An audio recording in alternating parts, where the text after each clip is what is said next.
सुप्रभात, good morning. सीधा सौदा के आज के इस मंगलवार के एडिशन में आप सबका स्वागत है। एक इंटरेस्टिंग और इंपॉर्टेंट दिन है आज। बीएसई के मंथली कॉन्ट्रैक्ट की एक्सपायरी है। वीकली वाली साइकिल तो पिछले कुछ एक्सपायरी से ठंडी पड़ गई है बीएसई की। मंथली देखते हैं आज किस तरह का एक्शन होता है। खूब एग्रेसिव शॉर्टिंग हो रखी है सिस्टम में, और ऐसा कोई खास खबरें भी नहीं है कि उन शॉर्ट वो डगमगाएं, कवर करने दौड़े। तो ऐसे में क्या होगा?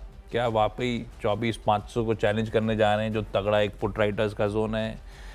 देखते हैं। आज के संकेत तो पस्ती हैं, 40 पॉइंट, 45 पॉइंट इन रेड शुरुआत करेंगे। ऐसा गिफ्ट निफ्टी क्यों दे रहा है? आशीष, गुड मॉर्निंग भाई साहब। मॉर्निंग। कैसा मूड लग रहा है? कैसे बनाई टीम? हाँ, टीम तो थोड़ी से टेक्निकल, कुछ नतीजे इनको मिला जुला के बना लिया है। अब कल का सेशन बड़ा इंटरेस्टिंग था। कल अगर आप देखें तो आपकी लिस्ट में 10 में से 6 लाल वाले थे, मेरे में 10 में से 8 थे। 8 थे, हाँ। और मार्केट में अगर आप देखें तो स्टॉक्स जिनमें हालांकि थोड़ी सी रिकवरी भी दिन के दौरान आई, क्लोजिंग उनकी सबकी खराब ही हुई है। मैं देख भी रहा था तो मार्केट फिलहाल अगर आप देखें तो सेल ऑन राइज वाला जैसा लग रहा है। अच्छी खबरों पे ज़्यादा टिक नहीं पा रहा है। और अभी आप गिफ्ट निफ्टी बता भी रहे थे कि 44 अंकों की गिरावट यहाँ पर देखने को मिल रही है। यूएस के एक्शन से अब ज़्यादा तालमेल बचा नहीं है वहाँ पर। अगर तेजी गिफ्ट निफ्टी से भी नहीं, दिन के दौरान वो सेंटिमेंट हावी हो जाते हैं, कहाँ शुरू होते हैं कहाँ जाके खत्म हो जाते हैं। तो गिफ्ट निफ्टी से क्यूज ले नहीं रहे हैं आजकल। कल एक टाइम पे तो इतनी बढ़िया रिकवरी आई थी कि डर लगने लग गया था कि यार 8 स्टॉक हमारे पास है, इतने स्टॉक्स है। ऑलमोस्ट 900 तक चला गया था। यस, ऐसा लगा बुल्स ने वापस कुछ दमखम दिखाया, सब मामला ठंडा पड़ गया। सस्टेन नहीं कर पाया, बिल्कुल नहीं कर पाए। तो लिस्ट बड़ी इंटरेस्टिंग है और आज भी फोकस हमारा है स्टॉक्स के ऊपर। तो शुरुआत मैं कर लेता हूं। और जो पहले स्टॉक मैंने चुने अपनी लिस्ट में जहां पर आपको रखना चाहिए फोकस, और नतीजों के आधार पर है, स्टॉक रिपीट कर रहा हूं, कल भी स्टॉक आपको बताया था। स्टॉक का नाम है एनटीपीसी ग्रीन। इसको ग्रीन निशान में अपनी लिस्ट में शामिल करना है। अब कारण ये कि इसके नतीजे आ चुके हैं और नतीजे काफ़ी बढ़िया देखने को मिल रहे हैं। पिछले साल के मुकाबले जो मुनाफा है इसमें बढ़िया बढ़त देखने को मिले। तकरीबन 139 करोड़ से बढ़कर 220 करोड़ का आंकड़ा यहाँ पर आपको देखने को मिला है। तो नतीजे अच्छे माने जाएंगे। एनटीपीसी ग्रीन अपनी फोकस लिस्ट में शामिल कीजिएगा। दूसरा स्टॉक है इंडसइंड बैंक। यहाँ पर आपको नज़र रखनी चाहिए और ये स्टॉक बड़ा ट्रिकी है, बड़ा नटोरियस है। किस हिसाब से किस मूव में ले जाएगा कहना बड़ा मुश्किल है, क्योंकि आपको याद होगा कि इनका जो पिछला क्वार्टर था, क्वार्टर 4, जहाँ पर बहुत सारी दिक्कतें थी, लेकिन इसके बाद भी ये स्टॉक जो है पिछले क्वार्टर में नतीजों के दिन हरे निशान में बंद हुआ था। फिलहाल अगर आप देखें तो जो ब्रोकरेजेस की राय है, ये एक बार मैं आपको बता देता हूँ। ब्रोकरेजेस ने ज़्यादातर ने अपने अर्निंग्स के एस्टिमेट FY26 से लेकर 28 तक इसमें कटौती की है। और साथ में अगर आप देखें तो मॉर्गन स्टैनली की रिपोर्ट ये करी है कि इनका जो प्री प्रोविजनिंग ऑपरेटिंग प्रॉफिट है, यानी बैंक का कामकाजी मुनाफा जो है, इनके अनुमान से 11% कम आया। बाकी एनआईएस वगैरह भी अगर आप देखें तो जो कोर ऑपरेटिंग मैट्रिक्स है ये कमज़ोर साइड पर ही देखने को मिल रहे हैं।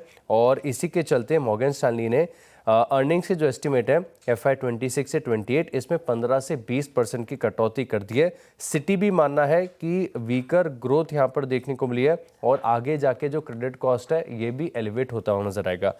तो नतीजों में अच्छा ढूंढना बड़ा मुश्किल है, लेकिन इस स्टॉक में लोग यही कहेंगे कि बहुत सारी नेगेटिव चीज़ें ऑलरेडी फैक्टर्ड इन है, तो इस चीज़ का आपको ध्यान में रखना है। लेकिन इंटरेस्टिंग स्टॉक है, आज यहाँ पर रिएक्शन बढ़िया देखने को मिलेंगे। इसी के चलते बतौर लाल निशान में अपनी लिस्ट में शामिल कर रहा हूँ। ओके, अच्छा, कल ही हम लोग बहुत डिटेल में चर्चा कर रहे थे कि रातों रात सारी तस्वीर बदल जाती है।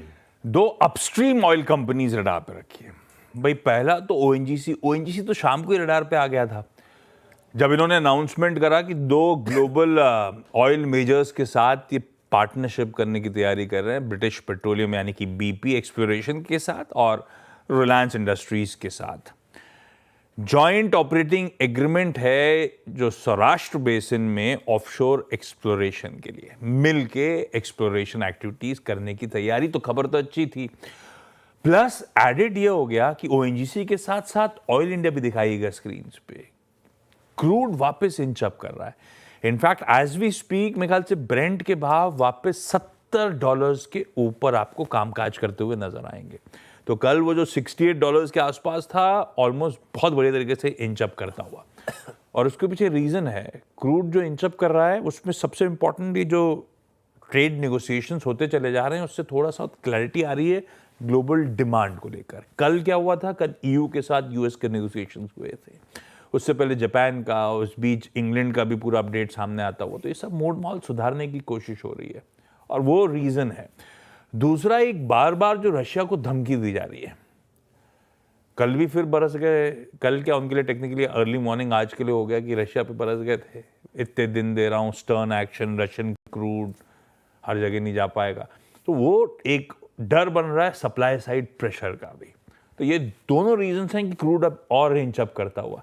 तो इसीलिए ओएनजीसी को और प्लस ऑयल इंडिया को, दोनों को मेंशन कर रहा हूं, दोनों इन ग्रीन लेके चल रहा हूं आज के ट्रेडिंग सेशन के लिए। तो ये दो शुरुआती, दोनों तेल से जोड़ दिए, इजी पीजी। नतीजों वाला स्टॉक है मेरे पास, 5 स्टार बिजनेस फाइनेंस, यहाँ पर आप फोकस रखिएगा। अब वैसे ऊपर से देखेंगे तो आपको नतीजों में कुछ खराब नजर नहीं आ रहा है, लेकिन कुछ पॉइंट्स यहाँ पर हाईलाइट हुए, जैसे मिसाल के तौर पर जो AUM ग्रोथ निकल कर आई है ये 20% की है, लेकिन पिछले क्वार्टर में 23% की ग्रोथ यहाँ पर देखने को मिली, तो ग्रोथ धीमी हुई है। अच्छा, दूसरा चिंता का कारण ये है जिसके चलते मैंने अपनी लिस्ट में शामिल किया है कि डिसबर्समेंट आप देखें तो जो कि मेन कारोबार होता है वो पिछले साल के मुकाबले 2% घटा है, सीक्वेंशियली 12% की गिरावट यहाँ पर देखने को मिली है। तो 5 स्टार इसके नतीजे और जिस तरह का प्रदर्शन तिमाही के दौरान देखने को मिला है निराशाजनक है, और शायद इसी के लिए कल भी अगर आप देखें तो स्टॉक लगभग 3% की गिरावट के साथ बंद हुआ है। तो आज भी एक फॉलोअप एक्शन यहाँ पर देखने को मिल सकता है क्योंकि नतीजे अच्छे नहीं लग रहे हैं।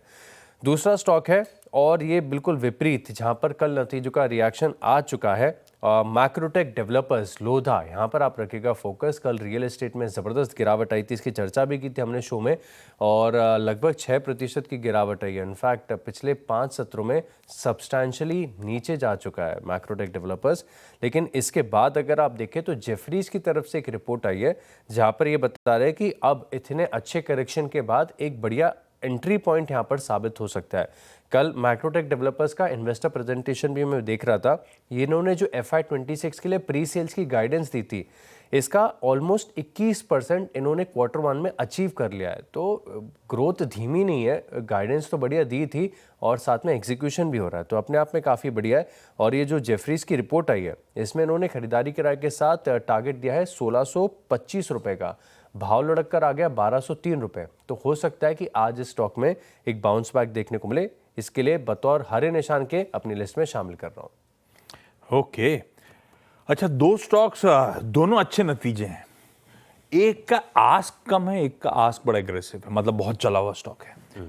अदानी टोटल गैस, टोटल बोलते हैं, टोटल बोलते हैं, टोटल पता नहीं, उस विदेशी कंपनी को टोटल बोलते हैं। तो अदानी जिसके साथ जेवी है, खैर जो भी कहते हैं, अदानी आदत में हो गया मेरे, अदानी टोटल गैस। हाँ, सुबह मेंशन होता था साल दर साल, मुझे लगता है लॉजिकली गैस कंपनीज हमेशा क्यू ऑन क्यू जाएंगी। आज कम इसीलिए कि साल का चार्ट आपकी स्क्रीन पर आएगा, कुछ कर नहीं रहा है। ऐसा अदानी ग्रुप स्टॉक्स कई सारे कुछ नहीं कर पा रहे हैं, साल के हाई से नॉकड ऑफ है, 950 के आसपास में कल, ये देखिए। तो आस्क है नहीं इसका, पर हाँ, क्या अदानी ग्रुप के पास सेंटिमेंट ज्यादा दिक्कत करते हैं। नंबर्स अच्छे हैं, Q on Q I inch up हुई, क्यू ऑन क्यू इबीटा बढ़िया इंच अप हुआ, इनफैक्ट मार्जिन्स एक्सपैंड करे, 19.9 वाले 21.3, यानी कि 140 बेसिस पॉइंट्स का सीक्वेंशियली मार्जिन इंप्रूवमेंट है, और इसलिए मुनाफे में 155 करोड़ से मेरे ख्याल से 165 करोड़ का मुनाफा है। तो ठीक है, नंबर्स डिसेंट हैं, क्यू ऑन क्यू इंप्रूवमेंट है, इन ग्रीन रखा। दूसरा जिसमें मतलब स्टॉक चला हुआ है, टोरेंट फार्मास्यूटिकल्स, और अगर कोई फार्मास्यूटिकल्स की रिजल्ट प्रीव्यू बना रहा होता तो आई एम श्योर मजबूत नंबर्स किसके आएंगे, उसमें टोरेंट फार्मा का नाम सबसे पहले। तो सबको पता है नंबर्स अच्छे जो आए मैं ग्रीन ही रखूंगा, नंबर्स खराब तो है नहीं तो लाल तो करूंगा नहीं। पर ये ध्यान रखिएगा, स्टॉक का चार्ट उठाइए स्क्रीन पे, Torrent pharmaceuticals one of the top performers रहने वाला था Q1 में, ये पता था। और ये देखिए स्क्रीन पे इसका चार्ट, ये रीजन है कि इस तरह का एक्यूमुलेशन था। ये बात अलग है कि नंबर्स जैसे एक्सपेक्टेड थे वैसे ही स्ट्रांग आए हैं, साल दर साल आय में 11-11.25% का जंप, EBITDA 14% बढ़ता हुआ, मार्जिन एक्सपैंड हुए 80 बेसिस पॉइंट्स, और मुनाफे में 20% का उछाल है। पर अहेड ऑफ नंबर्स जो स्ट्रांग एक्यूमुलेशन हुआ उसमें किस हद तक के नंबर्स डायरेक्टली नहीं करना बड़ा मुश्किल है, इसलिए खुलने दीजिएगा। कई बार ऐसा होता है, जैसे कि पेटीएम में आपने देखा था, नंबर्स से पहले बहुत स्ट्रांग एक्यूमुलेशन था, पेटीएम ने पहले डिप लिया, जिन्होंने पोजीशन कर रखा था अपने आप को उन्होंने मुनाफा बांधा, एक बार वो गिरावट आई थी, उसके बाद पेटीएम ने फिर पलट के नहीं देखा। जब वो बाइंग आई तो actually post results fresh investors की बाइंग थी बढ़िया। खैर वो कहानी अलग है, पेटीएम कल भी चमक रहा था तो ऐसे याद आया। टोरेंट फार्मा में ऑलरेडी स्ट्रॉन्ग एक्यूमुलेशन बना हुआ है, इसलिए अपन वेट एंड वॉच करेंगे, लेकिन नंबर्स एज एक्सपेक्टेड बढ़िया है। बढ़िया नंबर्स यहाँ पर देखने को मिले। और स्टॉक मेरे पास है केन्स टेक्नोलॉजीज, यहाँ पर आप रखिएगा फोकस। और ये स्टॉक भी ऐसा है जिसमें लगातार गिरावट आपको देखने को मिल रही है। इनफैक्ट 1 2 3 दिन नहीं है, पिछले 12 सत्रों से सिर्फ और सिर्फ लगातार नीचे ही जा रहा है। कल के सेशन में ऑलमोस्ट 3% की गिरावट के साथ ये बंद हुआ। और अगर आप इसका कैंडलस्टिक चार्ट देखेंगे और डेली चार्ट देखेंगे तो आपको नजर आएगा कि सिर्फ और सिर्फ गिरावट नजर आ रही है। टेक्निकल स्ट्रक्चर बहुत ज़्यादा कमज़ोर हो चुका है और कल की जो 3% की गिरावट आई है पिछले 12 सत्रों में सबसे ज़्यादा है। तो ब्रेकडाउन का कंफर्मेशन यहाँ पर मिल चुका है और इसी के चलते इस स्टॉक को आप अपने रडार पर रख सकते हैं बतौर लाल निशान में। गिरावट यहाँ पर रख, क्योंकि आज भी मार्केट का 50 पॉइंट नीचे तो गिफ्ट निफ्टी दिख ही रहा है, तो ऐसे स्टॉक्स को भी लिस्ट में आपको शामिल करना ही पड़ेगा। दूसरा स्टॉक है LIC हाउसिंग फाइनेंस और यहाँ पर भी अगर आप देखें तो टेक्निकल्स बड़े कमज़ोर नज़र आ रहे हैं। चार्ट का स्ट्रक्चर बहुत कमज़ोर है और टेक्निकल एनालिसिस का बहुत बेसिक होता है, हायर हाइज लोअर लोज, और उसके हिसाब से अगर आप देखें तो स्टॉक बिल्कुल सटीक बैठ रहा है। पिछले 8 सेशन से इस स्टॉक ने लगातार लोअर लोज के फॉर्मेशन दिखाए और चार्ट आपको दिख भी जाएगा।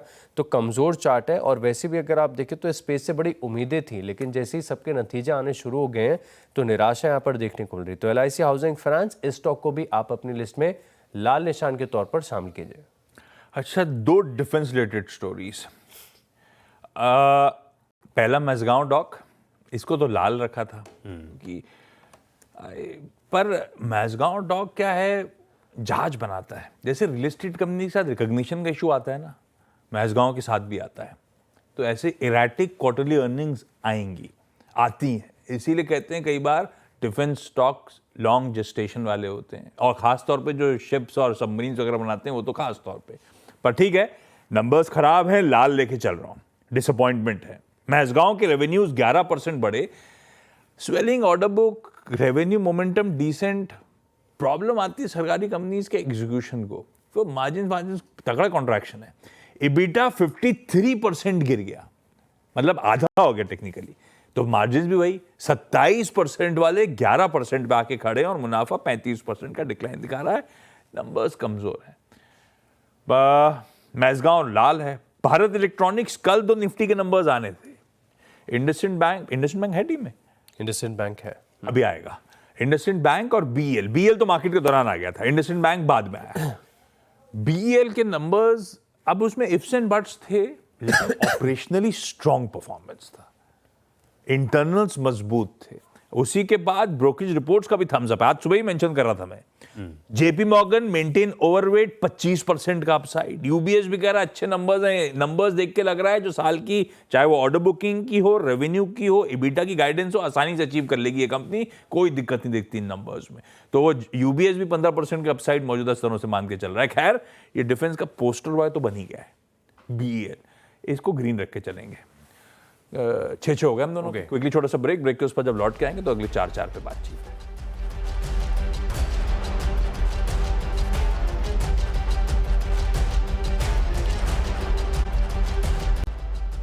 चलिए, ब्रेक के बाद आपका स्वागत है। कुछ और स्टॉक्स की चर्चा करते हैं। और सिप्ला, ये स्टॉक बड़ा इंटरेस्टिंग लग रहा है, यहाँ पर आप फोकस कर सकते हैं। और स्टॉक फिलहाल अगर आप देखें तो ऑलमोस्ट 9 महीनों के उच्चतम स्तर पर आ गया है। कल के सत्र में कमजोर मार्केट में भी ऑलमोस्ट 2.5 से 3% की तेजी के साथ ये स्टॉक बंद हुआ है। और पिछले 2 दिनों का प्राइस वॉल्यूम एक्शन एक बार आप जरूर देखिएगा, बहुत इंटरेस्टिंग लग रहा है। इनफैक्ट 4 सत्रों से स्टॉक में स्ट्रेंथ है, लेकिन पिछले 2 सत्रों से, यानी कल का दिन और फ्राइडे का दिन, दोनों में अच्छी वॉल्यूम्स के साथ खरीदारी देखने को मिली। तो अगर कोई फार्मा स्टॉक अपने रडार पर रखना है तो सिप्ला को आप अपनी लिस्ट में शामिल कर सकते हैं। एक स्टॉक है MCX, यहाँ पर अगर आप देखें तो लगातार गिरावट देखने को मिल रही है। और ये मार्केट इंफ्रा वाले स्टॉक्स जो है ना, बड़ा गिरावट दिखा रहे हैं, इनमें वीकनेस है। कल CDSL भी आपको बताया था, नतीजों के बाद थोड़ी सी रिकवरी दिन के दौरान आई थी उसमें, लेकिन सस्टेन नहीं कर पाई, 5-6% नीचे स्टॉक बंद हुआ था। MCX, इसका भी चार्ट बड़ा कमजोर है, 4% कल नीचे बंद हुआ है। और अब 4% की गिरावट के बाद जो ब्रेकडाउन है चार्ट पर बड़ी क्लियरली विजिबल हो गया है। तो अगर आपको कोई स्टॉक ऐसा चुनना है मार्केट इंफ्रा रिलेटेड जहां पर वीकनेस है, तो MCX को अपनी लिस्ट में शामिल कर सकते हैं। अच्छा, अगले स्टॉक्स में एक क्वेस्कॉर्प है, अच्छी कंपनी है, स्टॉक ठंडा पड़ा हुआ है, बहुत ज्यादा मोमेंटम तो नहीं है, इसको साल दर साल देखूंगा। क्योंकि सीजनैलिटी एट प्ले रहती है जॉब ओपनिंग्स और जॉब एडिशंस में, तो इसीलिए साल दर साल इन नंबर्स को देखा जाता है। म्यूटेड सा परफॉर्मेंस है, लेकिन इंप्रूवमेंट ईयर ऑन ईयर नजर आएगा। स्टॉक का आस्क ठंडा है एकदम, साल के चार्ट रखेगा स्क्रीन पे। आय 2% बढ़ी, EBITDA 10.5% का इंप्रूवमेंट है, तो मार्जिन एक्सपैंड कर गए इस क्वार्टर में। ये तो एडजस्टमेंट प्ले आउट है, तो उसके बाद कुछ नहीं कर रहा है स्टॉक। और मुनाफा क्वेस्कॉप में वो क्या हुआ था, डीमर्जर हुआ था, डीमर्जर, वो उसका एडजस्टमेंट ध्यान रखिएगा। तो मुनाफा इंप्रूव होता हुआ इंपॉर्टेंट है, ऑपरेशनली डिसेंट परफॉर्मेंस, क्वेस्कॉप को ग्रीन रखा। एक को पैराडी फॉस्फेट्स आए 58% का जब, EBITDA 147 से बढ़ के 466 करोड़, मार्जिन 6% से बढ़ के 12.5%, और मुनाफे में तो मल्टीफोल्ड जम उसे छोड़ देते हैं। पैराडी फॉस्फेट दिख तो बढ़िया रहे यार। अब उस रिलीज में ऐसा कुछ नहीं था कि कोई नया केपेक्स वेपेक्स, जो भी है स्टॉक, लेकिन देखिए बहुत चला हुआ है, नंबर्स अच्छे हैं, आप वॉच पे रखिएगा। बस इन ग्रीन रख रहा हूँ नंबर्स पे, क्वेस्कॉप और पैराडी फॉस्फेट दोनों को। राइट, यहाँ पर रखना है फोकस। और बिरला सॉफ्ट, ये भी स्टॉक ऐसा है जहाँ पर वीकनेस नज़र आ रही है, और आईटी स्टॉक्स की गिरावट की बात हम लगातार करते जा रहे हैं, और वीकेस्ट चार्ट है पूरे आईटी स्पेस में। अगर आप देखें तो ये स्टॉक ऐसा है जिसमें जब आईटी स्पेस में तेज़ी भी आ रही थी तब ये स्टॉक चला नहीं था, और अब जब गिरावट आ रही है तो यहाँ पर गिरावट ज़्यादा नज़र आ रही है। और ये भी स्टॉक ऐसा है जिसमें पिछले 8 सेशन से कंटिन्यूस स्ट्रीक बनी हुई है लोअर लोज की, तो टेक्निकल स्ट्रक्चर तो बहुत ख़राब हो चुका है, वीक हो चुका है, तो स्टॉक को लिस्ट में शामिल कर सकते हैं। एक और स्टॉक है जो कि बड़ा साइडवेज चल रहा था, मार्केट में ज़्यादा कुछ हो नहीं रहा था इसमें, स्टॉक का नाम है मनप्पुरम। यहाँ पर भी आप नजर रख के चल सकते हैं, और इसके चार्ट पर एक टॉपिंग आउट पैटर्न बना हुआ है, यानी अपमूव अब थोड़ा सा एग्जॉस्टेड लग रहा है, और मार्केट की गिरावट के साथ यहाँ पर हो सकता है कि आपको गिरावट देखने को मिले। तो मनप्पुरम, इस स्टॉक को भी बतौर लाल निशान के अपनी लिस्ट में शामिल कीजिए। ओके, आखिरी के जो दो हैं, अभी मैं जूझ ही रहा था। पहले तो मैं यूपीएल मेंशन कर देता हूँ। यूपीएल ने बहुत सा आउट परफॉर्म करा है, बहुत सालों बाद अंडर परफॉर्मेंस के बाद आउट परफॉर्मेंस चल रहा है। कल की लार्ज ट्रेड में एक ही काम की लार्ज ट्रेड थी, वो यूपीएल में हुई। बोफा सिक्योरिटीज यूरोप ने कल 5.5 लाख शेयर्स यूपीएल के खरीदे हैं। इन ग्रीन रखा है भाई इसको। दूसरा, केम्प्ला सनमार को मैं रेड ले जा रहा हूं क्वार्टरली परफॉर्मेंस देखते हुए। आय 4% साल दर साल गिरी, मेरे ख्याल से उसी का रिपल इफेक्ट है कि ऑपरेशनल परफॉर्मेंस धुल गया। 124 करोड़ का EBITDA रिड्यूस होकर 17 करोड़ पे आया।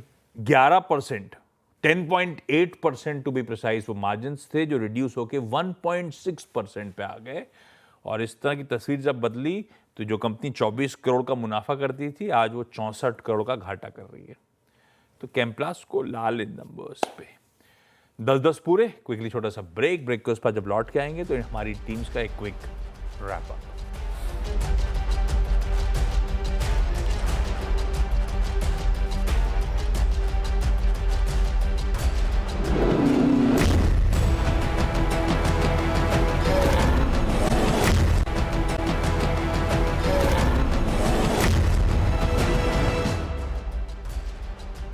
चलिए, ब्रेक के बाद आपका स्वागत है। 20 स्टॉक्स की लिस्ट है तैयार, अब जल्दी से देखते हैं रिकैप। एनटीपीसी ग्रीन, नतीजों पर रिएक्शन आएगा। इंडसइंड बैंक पर रखेगा फोकस। 5 स्टार बिजनेस फाइनेंस, यहाँ पर भी एक्शन रहेगा। मैक्रोटेक डेवलपर्स, यहाँ पर है जेफरीज की report. Kaynes technologies, LIC housing finance, Cipla, MCX, Birlasoft और मनप्पुरम, इन स्टॉक्स को भी रखेगा रडार पर। ओके, मेरी 10 की टीम भी आप लोगों की स्क्रीन पर आएगी। लार्जली तो आज मेरे ख्याल से ग्रीन है, पर हाँ मूड खराब ही, ध्यान रखिएगा। सिर्फ खबरों के हिसाब से ग्रीन और रेड है। ONGC, oil India, Adani total, Torrent Pharmaceuticals, Bharat electronics, Quess Corp, Paradeep phosphates और UPL इन ग्रीन।